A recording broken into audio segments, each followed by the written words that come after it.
إن الحمد لله نحمده ونستعينه ونستغفره ونعوذ بالله من شرور أنفسنا ومن سيئات أعمالنا من يهده الله فلا مضل له ومن يضلل فلا هادي له وأشهد أن لا إله إلا الله وحده لا شريك له وأشهد أن محمدا عبده ورسوله صلى الله تعالى عليه وعلى آله وأصحابه وبارك وسلم أما بعد فأعوذ بالله من الشيطان الرجيم بسم الله الرحمن الرحيم يا أيها الذين آمنوا كتب عليكم الصيام كما كتب على الذين من قبلكم اللہ کے فضل و کرم سے ہم ایک عظیم اور مبارک مہینہ کے دروازہ پر کھڑے ہیں۔ انشاءاللہ کل رمضان المبارک کا آغاز ہو جائے گا۔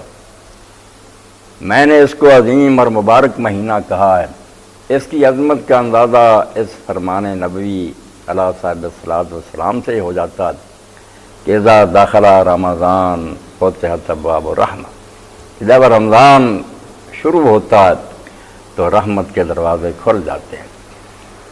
اور ہر روز اللہ کی طرف سے ایک منادی ندا کرتا ہے، عالم غیب میں یہ آواز جو ہے نا وہ نشر کی جاتی ہے۔ اس کی اطلاع صادق و مصدوق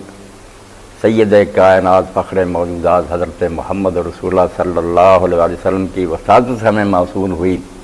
اور آپ سے زیادہ اس کائنات میں کوئی سچا کسی معنی نہیں جنا کہ روزانہ فرشتہ یہ اعلان کرتا ہے کہ لوگو یا باغی الخیر اقبل، اے نیکی کو تلاش کرنے والے دوڑو بھاگو، و یا باغی الشر اکثر، اور برائی کے پیچھے بھاگنے والوں اب تو شرم کرو، حیا کرو۔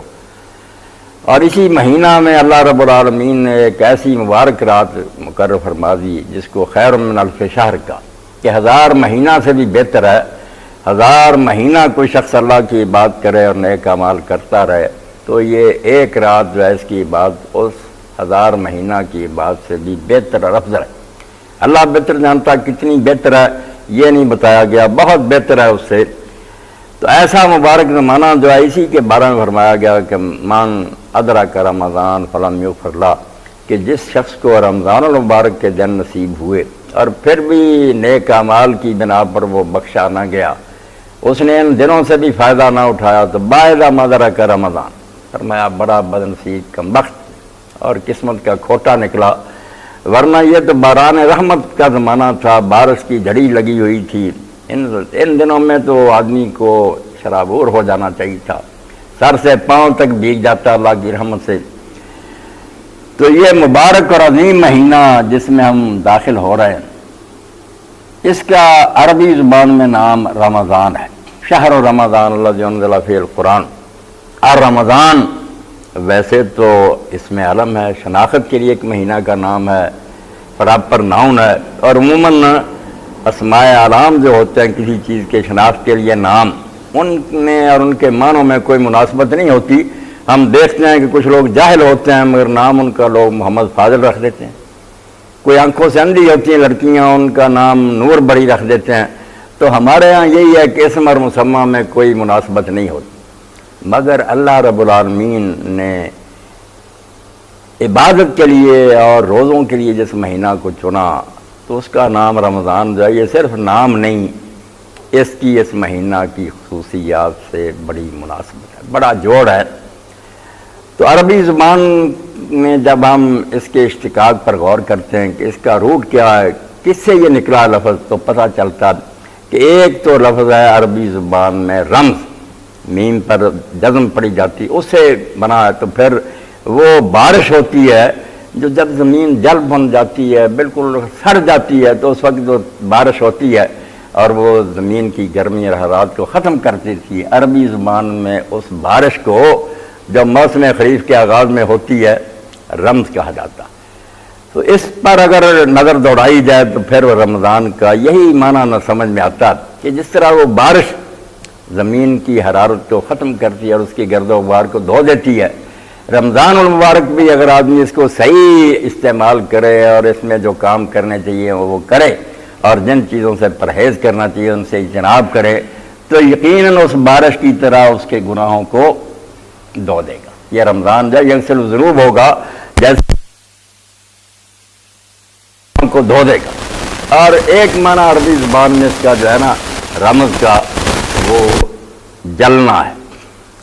جلانا ہے۔ اسی لیے حدیث پاک میں جب رسول کریم علیہ السلام سے پوچھا گیا کہ ضحیٰ کی نماز جو ہے چاشت کی اس کا اصل وقت کون سا، تو آپ نے فرمایا صلاۃ الاوابین حین ترمض الفصال، کہ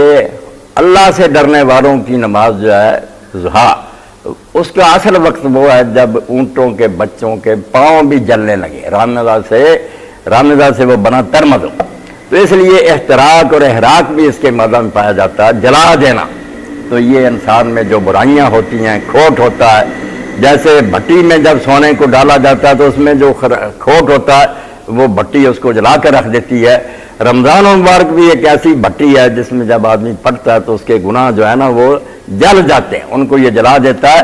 تو ایک معنی وہ خریف کی بارش کا تھا، دوسرا معنی جلانے کا، اور تیسرا معنی جو ہے نا جب کہیں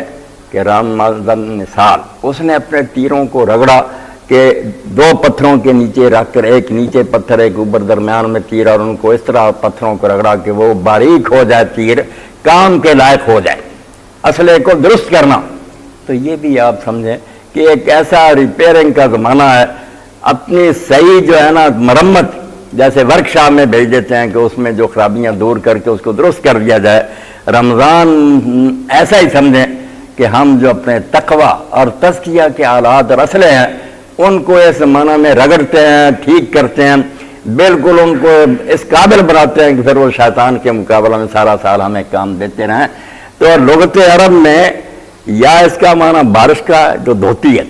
یا اس کا معنی جلانے کا جو گناہوں کو جلا کر رکھ دیتی ہے، اور یا پھر ہتھیاروں کو تیز کرنا ہے کہ اس زمانہ میں آدمی اپنے ایمان اور تقوی کو اتنا مضبوط بناتا ہے جیسے ایک مجاہد اپنے اسلحہ کو ٹھیک ٹھاک کرتا۔ تو ایسا عظیم اور مبارک مہینہ جو ہے اس سے آدمی کو پوری طرح منفع ہونا چاہیے، فائدہ اٹھانا چاہیے، ایک لمحہ بھی اس کا برباد نہیں کرنا چاہیے، ایک ایک گھڑی جو ہے اس کو کارآمد بنانا چاہیے۔ تو اس کی سب سے بڑی بات جو اللہ تعالیٰ نے قرآن مجید میں فرمایا کہ پہلی امتوں پر بھی وہ فرض رہی ہے روزہ، وہ اس امت پر بھی فرض کیا گیا۔ اور اللہ تعالیٰ فرماتے ہیں وَأَن تَصُومُوا خَيْرٌ لَكُمْ، اگر تم روزہ رکھو تو تمہارے لیے بہت بہتر ہے، کاش تمہیں علم ہو، اگر تم سمجھو۔ تو روزے میں اللہ تعالیٰ نے اتنی بھلائیاں اور اتنی اچھائیاں رکھ دی ہیں کہ اللہ تعالیٰ فرماتے ہیں روزہ الصیام جنہ، اللہ کے رسول علیہ السلام کا ارشاد ہے کہ روزہ جو ہے یہ ڈھال ہے، ڈھال گناہ کے مقابلہ میں بھی ہے کہ آدمی نے روزہ رکھا ہوا تو کتنا اشتعال ہو، حیران ہو، لوگ آدمی کو برا برا کہیں، غصہ آئے، اور طبیعت جو ہے وہ چاہے کہ میں اس کا مقابلہ کروں، تو اللہ کے رسول علیہ السلام نے فرمایا اگر کوئی روزہ دار کو برا کہے، اس سے لڑائی کرے، وہ اپنے آپ کو اس وقت چاہے اس ڈھال کو اپنے سامنے کرے کہ میں نے تو روزہ رکھا ہوا، روزہ کے ہوتے ہوئے میں اگر اس کی بات جو ہے اس کا جواب دینا شروع کر دوں تو میں نے تو اس ڈھال کو ختم کر دیا۔ اور دوزخ سے بھی یہ ڈھال ہے، جہنم سے انسان کو بچائے گا۔ اسی لیے حدیث پاک میں آتا کہ اگر کوئی شخص نفل روزہ رکھے تو جتنا 70 سال کے قریب فاصلہ ہوتا اتنا آدمی کو وہ دوزخ سے دور کرتا۔ ایک شخص نے اللہ کے رسول علیہ السلام سے پوچھا سنن نسائی میں کہ آپ ہمیں ایسی بات بتائیں جس کا کوئی ثانی نہ ہو، اس کے مقابلہ کی کوئی بات نہ ہو، تو آپ نے فرمایا رَأَيْكَ بِالصِّيَامِ فَإِنَّهُ لَا عَذْرَ لَهُ، روزہ رکھا کرو، روزے کے مقابلے کوئی بات نہیں۔ روزہ جس طرح انسان کو پاک و صاف کرتا ہے، لِكُلِّ شَيْءٍ زَكَاةٌ الْجَسَدِ الصَّوْمُ،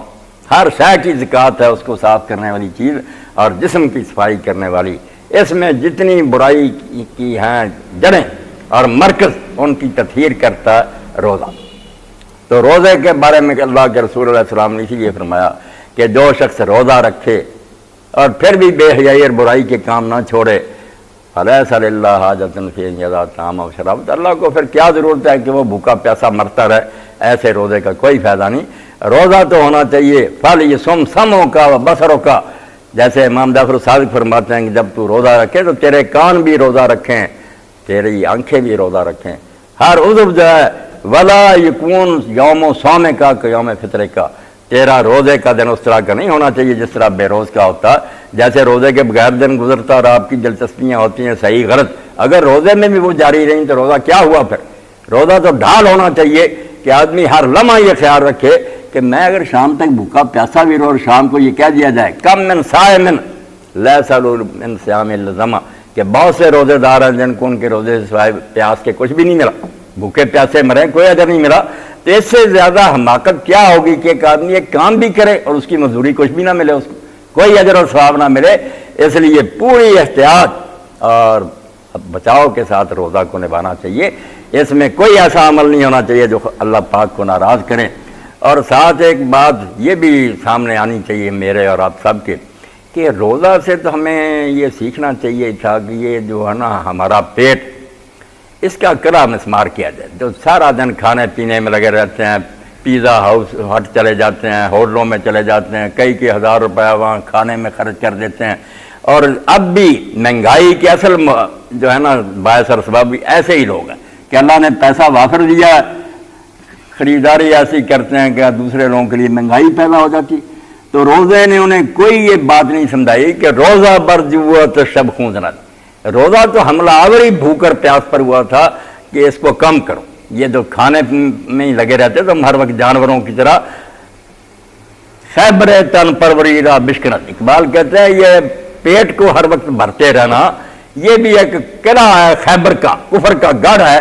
اس کو توڑنا ہے روزے نے، حملہ آور ہو کر اس کو توڑتا کہ کیوں اس کے اتنا پیچھے پڑے ہوئے۔ اور رومی رحمۃ اللہ علیہ اسی لیے فرماتے ہیں کہ یہ لوگ جنہیں علم نہیں حاصل ہوتا، اللہ کی معرفت نہیں حاصل ہوتی، ذکر میں مزہ نہیں آتا، آئے کیسے؟ وہ کہتے ہیں اندروں تام خالی دار، پیٹ کو کھانے سے کچھ خالی رکھ، جگہ رہنے دے، تا درا نور معرفت بھی نہیں، تاکہ تو اس میں اللہ کی معرفت کا نور دیکھے۔ کیا آئے گا؟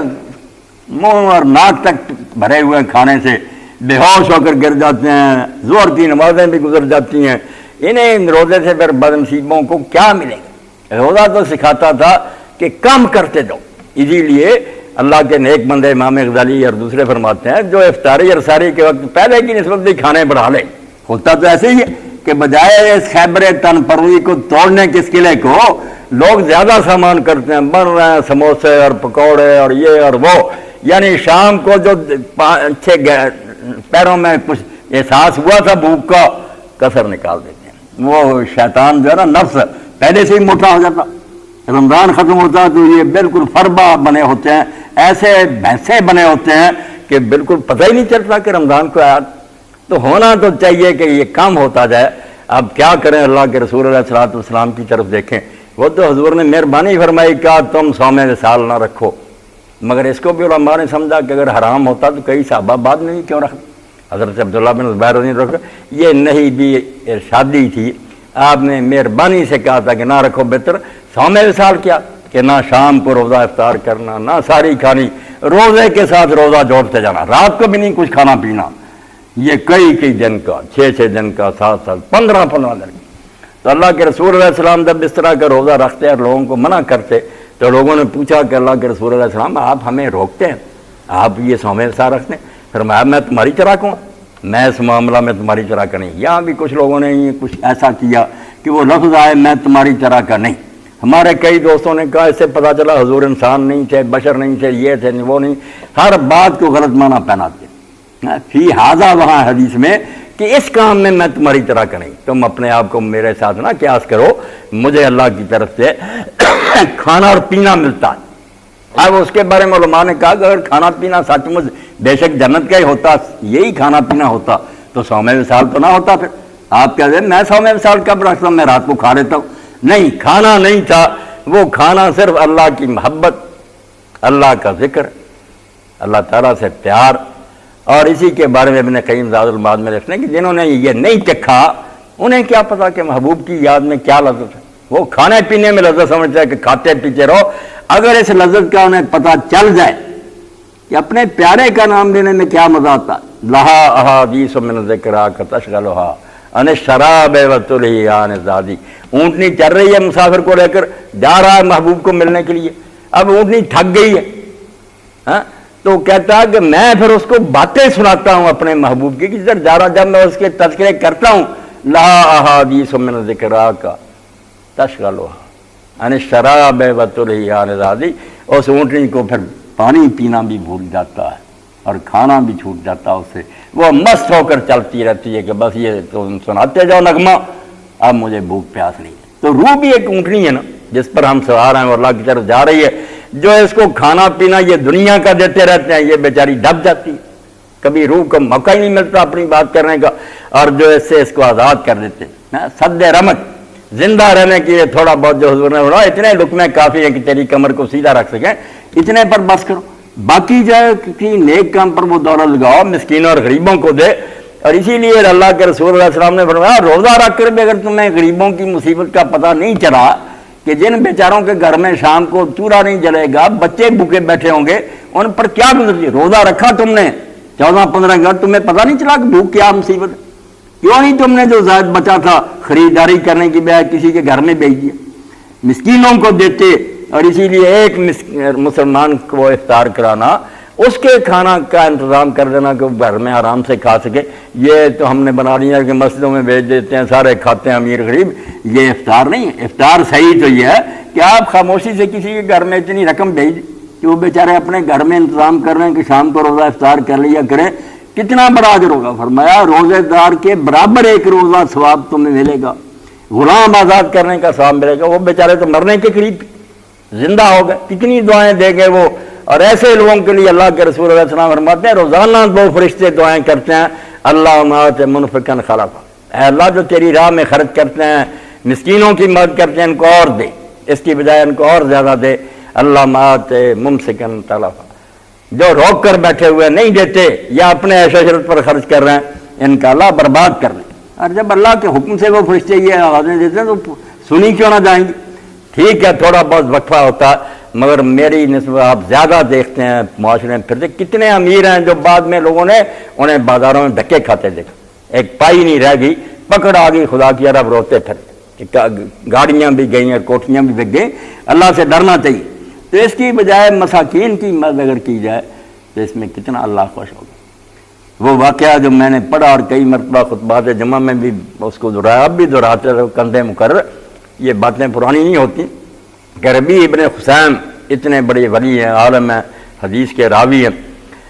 ساری عمر انہوں نے اپنی بیوی سے کبھی خواہش نہیں کی کہ مجھے یہ پکا کر کھلا، جو پکا کر رکھ دیا کھا لی۔ ایک دن بیوی نے شوق سے یہ کہا کہ مجھے یہ حسرت ہی رہی ہے، میں یہ چاہتی رہی ہوں کہ میرا خاوند کوئی مجھ سے چاہے، تو آپ بتائیں کیا کرنا چاہیے؟ انہوں نے کہا پھر اچھا پوری مہارت کے ساتھ حلوہ تیار کر، جو کچھ چیزیں تو اس میں ڈال سکتی ہیں نا، عمدہ سے عمدہ حلوہ اس نے شوق سے پکایا اور لے جا کر ربیع بن خثیم کے سامنے رکھ لیا۔ جب وہ حلوہ ان کے سامنے آیا اسی وقت ایک مسکین نے دروازے پر آ کر آواز دے دی کہ میں تو بھوکا ہوں، اور مسکین بھی ایسا آواز نہیں دی، مسکین تھا ایسا جو دروازے پر پڑا رہتا تھا، اس کی رالیں بہتی رہتی تھی، بالکل ہوش نہیں تھا۔ انہوں نے یہ حلوہ اٹھایا اپنے سامنے سے، گئے اس کے پاس بیٹھ کر لقمہ لقمہ کر کے اس کے منہ میں دے کر وہ سارا حلوہ ختم کر کے آ گئے۔ تو بیوی نے کہا ربیع ساری عمر میں تم نے ایک ہی شوق اپنا ظاہر کیا تھا، میں نے وہ آپ کی خواہش پوری کی، تو آپ نے وہ حلوہ ایک ایسے شخص کو کھلا دیا جس کو یہ بھی پتہ نہیں چلا کہ مجھ کو کسی نے حلوہ کھلایا، اس کو تو ہوش ہی نہیں، بے ہوش آدمی ہے اور اس کی رانیں ٹپک رہی۔ تو حضرت ربیع نے کہا پگلی اس کو نہیں پتہ چلا، اس کے رب کو پتہ چل گیا، اللہ نے اپنے دفتر میں لکھ دیا۔ اس لیے پتہ تو اس وقت ہوگا جب ہم اللہ کے سامنے پیش ہو گئے کہ میں نے جو حلوہ کھلایا، ٹھیک ہے وہ بیچارہ نہیں جانتا کس نے مجھے کھلایا، مگر اللہ تو جانتا۔ یہ شاید جو ہے جذبہ ایثار، اگر یہ روزہ کے زمانہ میں بھی ہم میں پیدا نہیں ہوتا، ہمیں غریبوں سے ہمدردی نہیں پیدا ہوتی، ہم ان کی فکر نہیں کرتے، تو کوئی بات نہیں ہے۔ اس لیے اس کو شہر المواسات بھی حدیث میں کہا گیا کہ یہ تو مہینہ ہی ایسا کہ آدمی کے اندر غمخواری پیدا ہو جائے، اس کا دل تڑپنا چاہیے، اس کے دل کو آگ لگ جانی چاہیے کہ لوگ جو ہم بیچارے بھوک سے مر رہے ہیں، میں عیاشیاں کر رہا ہوں، شام کو اتنا فروٹ میرے ہاں آ جاتا ہے، سیب اور کیلے اور کیا جوس وغیرہ، ان غریبوں کو پانی ٹھنڈا نصیب نہیں ہوتا۔ تو روزہ تو ان لوگوں کا جیسے عمر ابن دینار کا لکھتے ہیں مولا علی قاری رحمۃ اللہ علیہ مرکات میں کہ وہ اللہ کے ولی تھے، خوراک یہ تھی کہ سوکھے ٹکڑے وہ بھی پانی میں بھگو کر نمک کے ساتھ کھاتے، سادہ زندگی، مگر اس پر بھی روتے تھے کہ میں یہ ٹکڑے کھا رہا ہوں، کئی لوگ جو ان کی حالت اس سے بھی بری ہے، اللہ جانے میرے اس رزق میں ان کا بھی حصہ ہو جو میں دے نہ سکاؤں، اللہ معاف فرما۔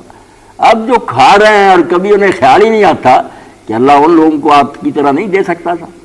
اب بھی اس کے ہاں کمی ہے کہ وہ ان کو غنی کر دے اور آپ کو فقیر بنا دے۔ مگر یہ سب کچھ کیوں کیا؟ تمہارا حوصلہ دیکھنے کے لیے، ان کا صبر آزمانے کے لیے۔ تو جو غریبی اور مسکینی میں رہ کر بھی اللہ پر راضی رہے، شکایت نہیں کی۔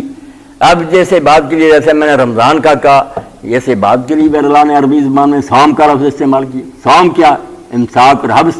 روکنا اپنے آپ کو، کہ غریبی میں ہے تو شکایت سے اپنے آپ کو روکا۔ زبان پر کبھی نہیں آیا کہ اللہ نے ہمیں نہیں دیا، کہا نہیں، اللہ کو اگر یہی منظور ہو تو اس میں کتنی بہتری۔ میرے سامنے عالم دین بیٹھے ہیں افغانستان سے، انہوں نے کہا ہمارے علاقے کے لوگ غریب ہیں بہت بدخشان میں، مگر وہ کہتے ہیں ہم شہروں میں نہیں جائیں گے، شہروں میں جائیں گے دولت آئے گی، ایمان جاتا رہے گا۔ یہی وہ بات ہے جو حدیث پاک میں آئی کہ کتنے لوگوں کا ایمان اللہ کہتا میں فقیری کے ذریعے بچائے ہوئے، ان کو اگر امیر بنا دوں میں جانتا ہوں کہ یہ بے دین ہو جائیں گے، اور کتنے ہیں جن کو عمارت کے ذریعہ میں بجائے ہوئے ہیں کہ اگر ان کو غریب کر دیا جائے تو وہ بھی ایمان اپنا برباد کر بیٹھیں گے۔ اس لیے اللہ کے فیصلات پر راضی رہنا اور شکایت نہ کرنا اللہ کے ہاں یہ بڑا مقبول ہے۔ تو فقراء اور مساکین تو صبر کریں، اور جن کو اللہ نے دیا وہ شکر ادا کریں کہ ہمیں اللہ نے اگر دوسروں کی نسبت زیادہ دیا، فی اموالہم حق للسائل والمحروم، تو ہمارے مالوں میں مسکینوں اور فقیروں کا حق۔ قرآن نے یہ نہیں کہا کہ ان کو دیتے ہیں تو احسان کرتے ہیں۔ ڈیو آپ جانتے کہ کسی کا دینا ہو تو دینا پڑتا ہے، اور اگر آپ نہیں دیں گے تو وہ عدالت سے لے سکتا۔ اسی طرح اللہ کی عدالت میں یہ مساکین آپ کو پکڑیں گے کہ تمہارے مالوں میں تمہاری ضرورت سے جو زیادہ تھا وہ تو ہمارا تھا، تم نے کیوں نہیں دیا؟ اور وہاں پھر اللہ تعالیٰ یہ فرمائے گا جو انجیل مقدس میں بھی ہے، حدیث پاک میں بھی ہے، خود مالک کائنات کہے گا کہ میں بھوکا ہوا اور تم سے کھانا مانگا تم نے مجھے کھانا نہیں دیا، میں پیاسا ہوا اور پانی مانگا تم نے پانی نہیں دیا، میں بیمار ہوا اور تم میری بیمار پرسی کے لیے نہیں آئے۔ تو یہ امیر کہیں گے اللہ تو سے رب العالمین تو ان باتوں سے پاک ہے، تو کب کھانا مانگتا، تو کب بھوکا ہوتا؟ تو اللہ کہے گا میرے غریب بندے نے مانگا تم نے نہیں دیا۔ اگر تم سمجھتے تو ان المسکین رسول اللہ، حضرت علی رضی اللہ عنہ فرماتے ہیں مسکین جب تمہارے دروازے پر آتا تم سمجھتے یہ مانگتا گیا، وہ تو اللہ کا بھیجا وہ قاصد سرکاری افسر آیا ہے۔ من آت المسکین فقد اللہ، اگر تم مسکین کو دیتے اللہ کو دیتے ہو، ومن المسکین فقد من اللہ، جو مسکین کو خالی لوٹاتا وہ اللہ کو جواب دیتا ہے۔ اور کئی نیک لوگوں نے لکھا کہ اگر ان مانگنے والوں میں سے لوگ جھوٹے نہ ہوتے تو جو انکار کرتے ہیں انہیں دینے سے اللہ تعالیٰ انہیں زمین میں دنسا دیتا کہ مار میرا اور میرے بندے نے میرے نام پر کہا کہ اللہ کے نام پر تو تم نے پرواہ کوئی نہیں۔ کوئی بینک ایسا ڈسانر کرتا ہے کہ بینک کو کھاتا دار کر کے ہم نہیں اس چیک کو مانتے، اللہ کا نام کا چیک اللہ کہتا کہ جا اس کو جا کر کہہ دے کہ میں اللہ کی طرف سے دیا ہی کچھ نہیں، کیا بنے گا اس کی؟ تو اس لیے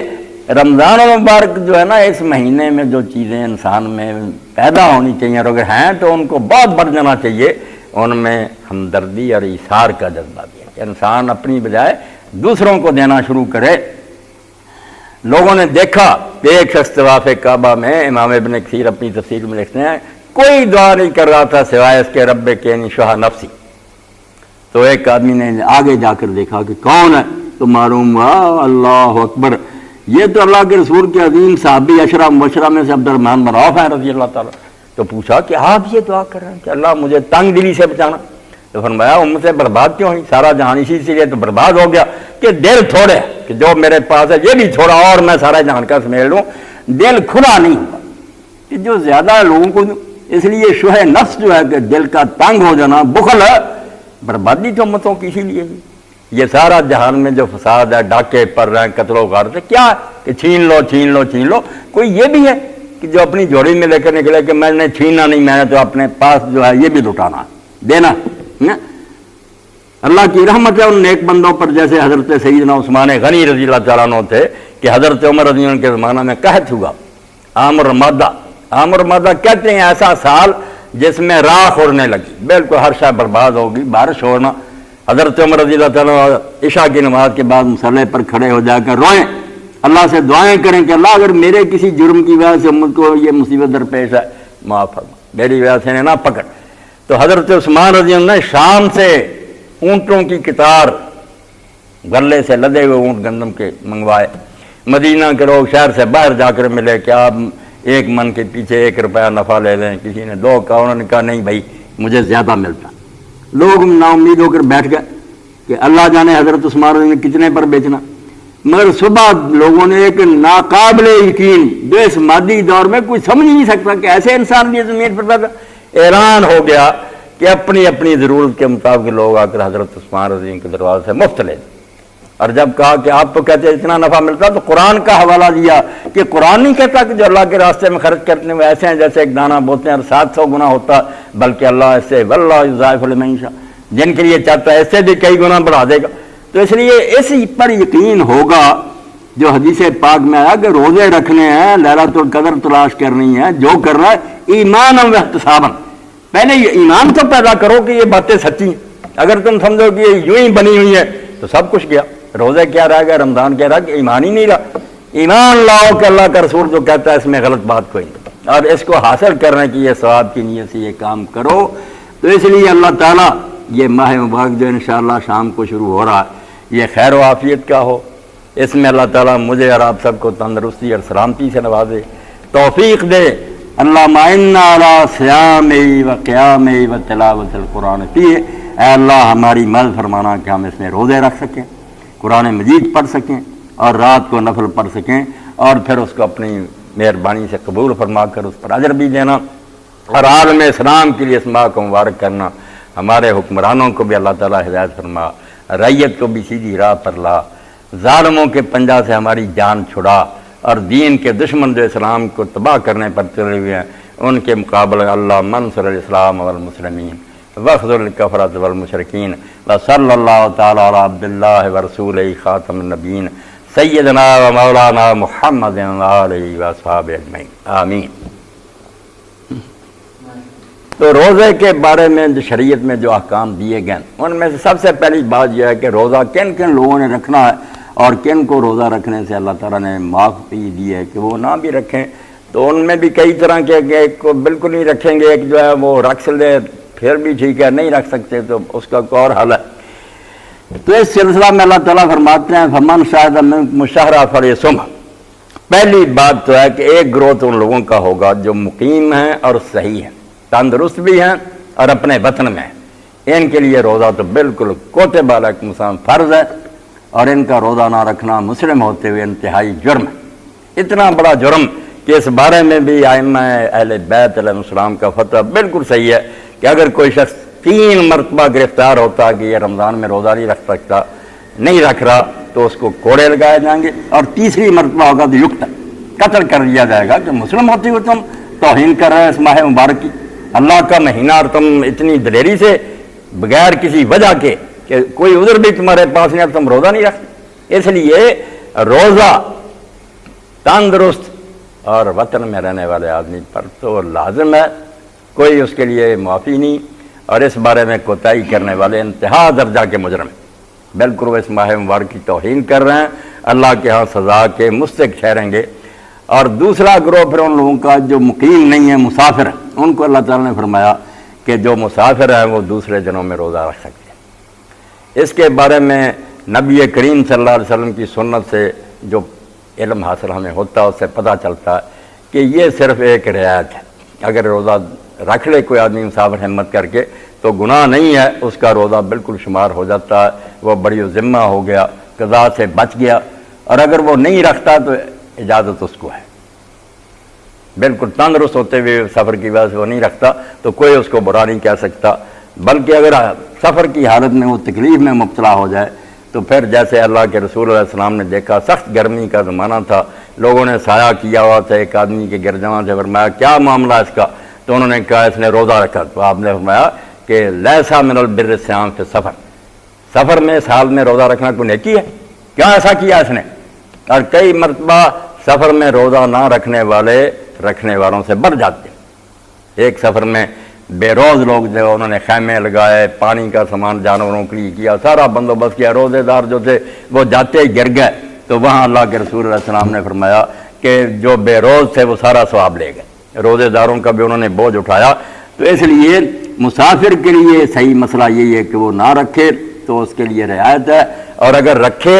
تو ٹھیک ہے، سارے مسلمانوں کے ساتھ مل کر اس نے روزے کے دنوں میں رکھ لیا تو روزہ ادا ہو گیا، وہ بڑی ذمہ ہو گیا۔ اور اب اس کے بعد ہے مریض کہ بیمار ہے اور وہ سمجھتا کہ اگر میں نے روزہ رکھا تو میری بیماری جو ہے یہ بڑھ جائے گی یا تندرست ہونے میں دیر ہو جائے گی، لمبی ہو جائے گی بیماری، تو ایسی حالت میں اس کے لیے روزہ نہ رکھنا یہی بہتر ہے۔ بلکہ بہتر ہی نہیں، ہر وہ شے کل ما ضر بالصوم، جو اس آدمی کو روزہ تکلیف پہنچائے اور اس نے اپنی تکلیف میں اضافہ کیا، اس نے گناہ کیا، بالکل شریعت کے ساتھ اس نے ٹھٹا کیا۔ جب اللہ نے ایک رخصت دی تھی اس نے کیوں دینگا مشتی کی، کیوں لڑائی کی اللہ کے دین کے ساتھ کہ بڑا بہادر بنا؟ اس لیے جس کو معلوم ہو کہ میری بیماری میں اضافہ ہو جائے گا یا بیماری جو ہے خدا نہ خواستہ لمبی ہو جائے گی، اس کو روزہ بالکل نہیں رکھنا چاہیے۔ اور اس سے یہ مسئلہ بھی معلوم ہو گیا کہ جو لوگ یہ سمجھتے ہیں نا کہ کسی نے روزہ رکھ لیا تھا بیمار ہو گیا تو اب کہتے ہیں نہیں اس کو دوائی نہ پلاؤ، اس کو کچھ نہیں چیز کھلانی چاہیے، روزہ ہے مر جائے گا اسی حال میں شہید ہوگا، تو یہ بالکل جاہل ہیں، دین سے بے خبر لوگ۔ اسی وقت روزہ چھوڑ دینا چاہیے، دوا اور علاج کرنا چاہیے، اللہ شفا دے گا تو پھر بعد میں روزہ رکھ لے گا۔ اس طرح اگر مرے گا تو خودکشی کا مرتکب ہوگا، بالکل اللہ کے ہاں مجرم ہوگا کہ اس نے اپنی جان کیوں برباد کی۔ اس کو روزہ جو نا چھوڑ دینا چاہیے، تو کھلا دیا کرے ایسے شخص کا روزہ جو بیمار ہو جائے، اس کو روزہ نہیں اپنا پورا نبھانا چاہیے۔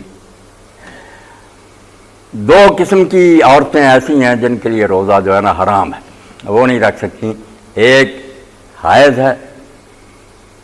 جس کو ماہواری ایام آ رہے ہیں، اور دوسری جس نے بچہ جنا نفسا۔ یہ دونوں جو ہیں نفاس کی مدت میں اور حیض کے دنوں میں روزہ نہیں رکھ سکتی۔ اور یہ بھی بات جو میری بہنوں میں مشہور ہے نا کہ آدھے دن کے بعد اگر حیض آ جائے تو روزہ پورا کر رہے، بالکل غلط ہے۔ فجر کی اذان سے لے کر مغرب کی اذان تک حیض سے پاک رہنا عورت کے روزے کے لیے لازم ہے۔ اس لیے اذان مغرب سے ایک لمحہ پہلے بھی اگر یہ حیض ہو گیا جاری، وہ روزہ ختم، وہ شمار نہیں ہوگا، اس کی بجائے اور روزہ رکھنا پڑے گا۔ یہ دو جو ہیں ان کے لیے روزہ حرام ہے، نفاس جس نے بچہ جنا اس خون کے دنوں میں، اور حیض والی عورت۔ نفاس کے سلسلہ میں یہ بات بیان کرتا چلا جاؤں کہ ہمارے یہاں مشہور ہے کہ 40 دن پورے کرنے، چلا پورا کرنا ہے، بے شک خون 3-4 دن بعد ہی بند ہو جائے، یہ بالکل نادانی ہے، بے خبری ہے۔ نفاس اسی مدت تک شمار ہوگا جب تک خون آ رہا۔ اگر خون بند ہو جائے، تھوڑے دنوں بند ہو جائے، غسل کر کے نماز شروع کرے اور روزہ بھی شروع کرے، سارے کام دینا اگر اس کے لیے جائز ہیں، وہ اس کو سمجھے کہ میرا نفاس ختم ہو گیا۔ 40 تو مدت بزرگوں نے مقرر کی کہ اگر بالکل ہی نہ رکے تو پھر آخری حد 40 ہے، 40 سے آگے بڑھ جائے تو بیماری سمجھے، پھر غسل کر کے شروع کرے، اور اگر اس سے پہلے خون رک جائے تو اس کو نماز اور روزہ غسل کر کے شروع کر دینا چاہیے۔ دو قسم کی عورتیں اور ہیں جن کے لیے روزہ حرام نہیں مگر چھوڑنے کی اجازت ہے۔ ان میں ایک حامل ہے، ایک مرد ہے، ایک جس کے پیٹ میں بچہ اور وہ سمجھتی ہے کہ بچے کو نقصان پہنچے گا، میری طبیعت خراب ہوگی، روزہ چھوڑ۔ اور اسی طرح جو دودھ پلا رہی ہے تو سمجھے کہ بچے کو نقصان ہوگا، دودھ میں کمی ہو جائے گی، اس کو بھی روزہ نہ رکھنے کی اجازت ہے۔ ناجائز نہیں اگر وہ رکھتی، چھٹی ہے کہ اگر نہ رکھنا چاہے تو چھوڑ سکتی۔ اب انہیں کیا کرنا چاہیے؟ اس میں کچھ لوگ تو کہتے ہیں کہ وہ بعد میں قضا کریں گی، اتنے روزے پھر کسی زمانہ میں رکھنے پڑیں گے۔ کچھ کہتے ہیں کہ ان کو 2 سزائیں ملیں گی، قضا بھی کریں گی اور بعد میں وہ ساتھ ہی فدیہ بھی دیں گی، ہر روزے کا ایک جو فدیہ ہے معاوضہ وہ بھی دیں گی۔ کچھ کہتے ہیں کہ نہیں، یہ بات نہیں، صرف ایک ہی بات، ان میں سے ایک کام وہ کرے گی، یا قضا کرے گی، اگر روزے وہ چھوٹے ہوئے رکھ لے تو بسم اللہ، اور اگر نہیں دشواری ہے، پورے سال میں ایسا موقع نہیں ملتا، تو اس کی بجائے وہ فدیہ دے دے۔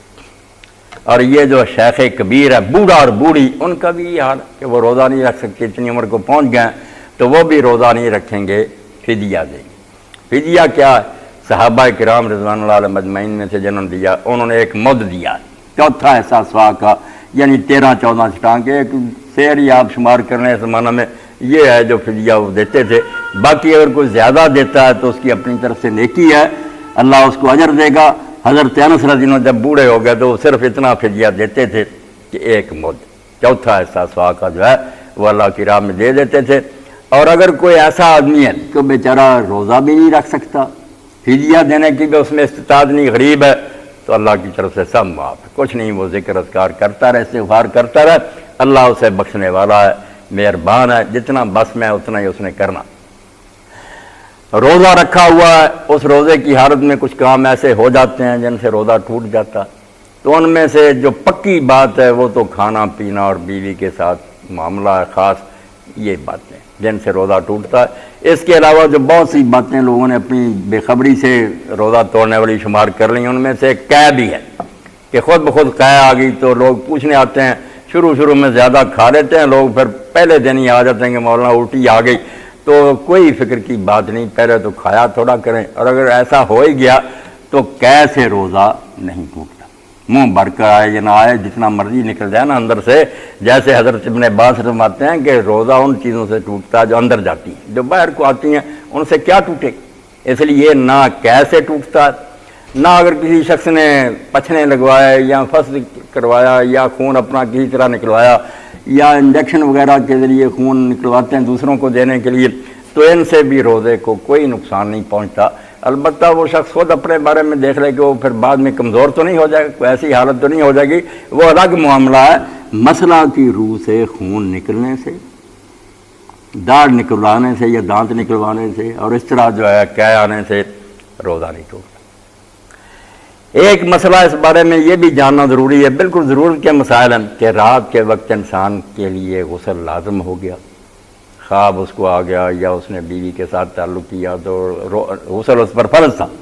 مگر اس نے کوتاہی کی تو وہ فجر کی نماز تک بھی غسل نہ کر سکا، تو اس کے بارے میں بھی یہی ہے کہ وہ پریشان نہ ہو، ہاتھ منہ دھو کر کھانا کھائے، بعد میں غسل کر کے نماز پڑھ لے، روزہ اس کا درست شمار ہوگا، روزے میں کوئی خلل نہیں، روزہ جو ہے نا اس کو اللہ تعالیٰ شمار کر لے گا، اس پر اس کو اجر ملے گا۔ اور اسی طرح اگر روزے کے دوران سویا ہے، اس میں اس کا پانی نکل گیا، اس کو احتلام ہو گیا، تو اس سے بھی روزہ برباد نہیں ہوتا، روزہ قائم رہتا ہے۔ اور کچھ چیزیں جو روزہ کے اندر بھی بالکل جائز اور درست ہیں مگر لوگ ان کا اپنی طرف سے ناجائز بنائے بیٹھے، ان میں سے ایک مسواک بھی ہے۔ مسواک کہتے ہیں کہ نہیں کرنی چاہیے، آدمی کے منہ میں بو پیدا ہونی چاہیے، اللہ کو بو بڑی پسند ہے، اور اللہ کو جو بو پسند ہے اس کا یہ معنی نہیں کہ خام خواہ لا کر گندگی اس میں منہ میں ڈالو اور یہ بدبودار ہو جائے، وہ تو ہے کہ معدہ خالی ہونے کی وجہ سے خود بخود ہی شام کے وقت بو آنے شروع ہو جاتی، لخلوف فم الصائم اطیب عند اللہ من ریح المسک، اللہ کو روزے دار کی وہ بو بھی کستوری کی خوشبو سے زیادہ جو اپنے آپ پیدا ہوتی ہے، ورنہ یہ تحفہ ہے، یہ مسواک جو روزہ دار کا تحفہ بار بار کرے، اور اس میں خشک تر کی بات بھی کوئی نہیں، خشک لکڑی سے کرے یا تر لکڑی سے کرے، ہر طرح جائز ہے، اور یہ بھی کوئی نہیں کہ آدھے دن تک کر سکتا، آدھے دن کے بعد نہیں کر سکتا، سارا دن مغرب تک وہ جتنا جی چاہے یہ کام کرتا رہے، بالکل اس کے لیے درست ہے۔ اور اس میں یہ بھی بات ہے کہ پرانے زمانے میں ہم درخت کی ٹہنیوں سے مسواک کرتے تھے، اب یہ ٹوتھ پیسٹ آ گئے، کوئی بات نہیں، ٹوتھ پیسٹ سے آپ کریں، جو کہتے ہیں منہ میں کچھ ذائقہ آ جاتا ہے، منہ میں ذائقہ کو کھانا پینا کچھ بھی نہیں، کہ آپ نے وہ ٹوتھ پیسٹ کیا بعد میں تھوک دیا، کوئی ذرات وغیرہ اندر نہیں گئے، ذائقے کی کوئی بات نہیں، ذائقہ تو آپ پانی کا بھی جب اس کو وضو کے وقت منہ میں ڈالتے ہیں تو کچھ نہ کچھ تری محسوس ہوتی ہے، یہ چیزیں روزے کو کوئی نقصان نہیں پہنچاتی۔ اسی طرح روزے کی حالت نہیں، اگر کسی کی آنکھوں میں کوئی تکلیف ہے اور وہ دوائی ڈالتا ہے یا وہ سرما لگا لیتا ہے تو اس میں بھی کوئی برائی نہیں، روزہ بالکل اس کا ٹھیک ٹھاک ہے۔ کانوں میں بھی دوائی آپ کو ڈالنی پڑے تو آپ ڈالیں، اس میں بھی کوئی روزے کو نقصان نہیں پہنچتا، کان میں دوائی ڈالنے سے بھی کچھ نہیں۔ کھانا پینا جس کو کہتے ہیں اور عورت کے ساتھ جو ازدواجی تعلق ہے یہ روزہ توڑنے والی بات ہے، باقی خیر ہی خیر ہے، گرد و غبار چلا گیا، مکھی اندر چلی گئی خود بخود، اسی طرح کوئی اور چیز نکلی گئی تو یہ چیزیں روزے کو برباد نہیں کرتی، روزہ درست رہتا۔ خوشبو بہت بہتر سمجھیں کہ روزے کی حالت میں آدمی کو چاہیے کہ وہ اچھی سے اچھی خوشبو استعمال کرے، یہ گندا رہنے کی کوئی ضرورت نہیں، اللہ کا دین صاف ستھرا ہے، خود اللہ جمیل ہے، وہ یہی پسند کرتا ہے کہ اس کے بندے بھی صاف ستھرے رہیں۔ تو روزہ کے بارے میں ضروری مسائل جو میرے ذہن میں تھے وہ میں نے آپ کی خدمت میں عرض کر دیے، کچھ باتیں اور ہیں آپ کے ذہن میں تو آپ مجھ سے پوچھ سکتے ہیں، روک کرنا مجھ سے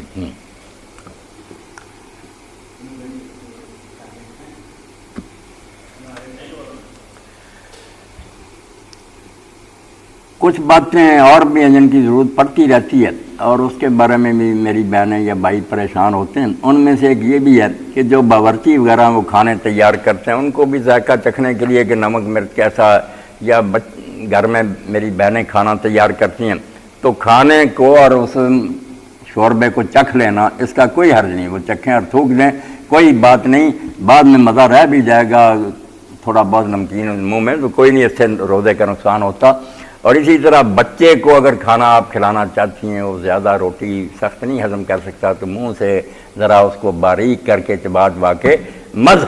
چبا کر بھی اگر اس کے منہ میں آپ ڈالیں اور کھلائیں تو کچھ نہیں، اندر آپ کے نہیں کچھ جانا چاہیے. اور اگر